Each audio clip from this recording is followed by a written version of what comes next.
देश में सबके सामूहिक प्रयासों से कोरोना के खिलाफ लड़ाई बहुत मजबूती से लड़ी जा रही है। जब हम दुनिया की तरफ देखते हैं तो हमें अनुभव होता है कि वास्तव में भारतवासियों की उपलब्धि कितनी बड़ी है।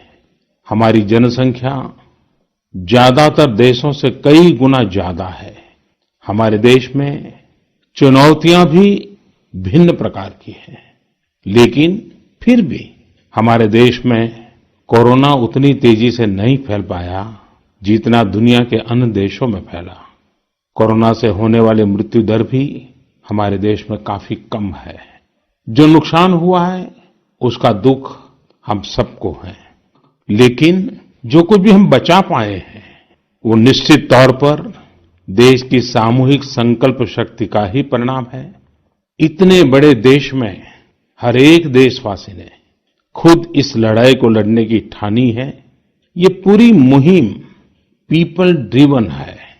साथियों, देशवासियों की संकल्प शक्ति के साथ एक और शक्ति इस लड़ाई में हमारी सबसे बड़ी ताकत है, वो है देशवासियों की सेवा शक्ति। वास्तव में इस महामारी के समय हम भारतवासियों ने ये दिखा दिया है कि सेवा और त्याग का हमारा विचार केवल हमारा आदर्श नहीं है, बल्कि भारत की जीवन पद्धति है।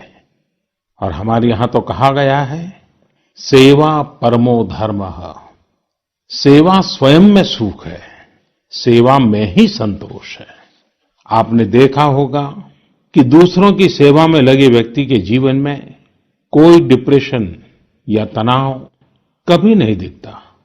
उसके जीवन में, जीवन को लेकर उसके नजरिए में भरपूर आत्मविश्वास, सकारात्मकता और जीवंतता प्रतिपल नजर आती है। साथियों, हमारे डॉक्टर्स, नर्सिंग स्टाफ, सफाई कर्मी, पुलिसकर्मी, मीडिया के साथी, ये सब जो सेवा कर रहे हैं उसकी चर्चा मैंने कई बार की है। मन की बात में भी मैंने उसका जिक्र किया है। सेवा में अपना सब कुछ समर्पित कर देने वाले लोगों की संख्या अनगिनत है।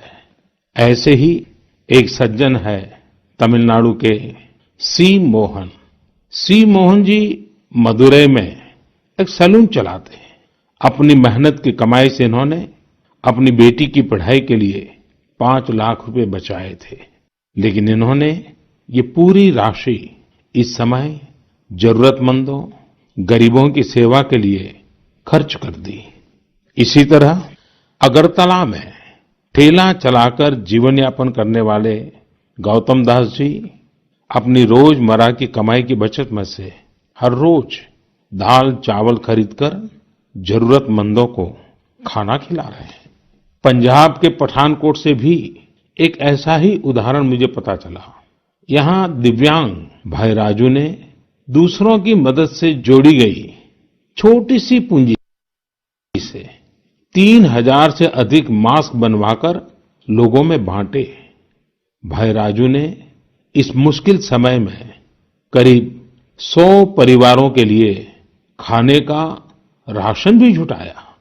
देश के सभी इलाकों से विमेन सेल्फ हेल्प ग्रुप के परिश्रम की भी अनगिनत कहानियां इन दिनों हमारे सामने आ रही है।